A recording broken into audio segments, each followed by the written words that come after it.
உனக்கு கல்யாணம் எல்லாம் முடிஞ்சு பாம்பேக்கு எப்படியோ ஓடி வந்துட்டேம்மா. இப்போதான் எனக்கு நிம்மதியாகவே இருக்குது.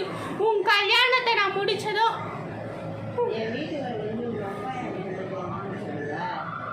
என்னம்மா பண்ணுறது, உன் அப்பா செத்து போயிட்டாருன்னு சொல்லிடுமா. அது பாவம் இல்லையாம்மா. ஏன்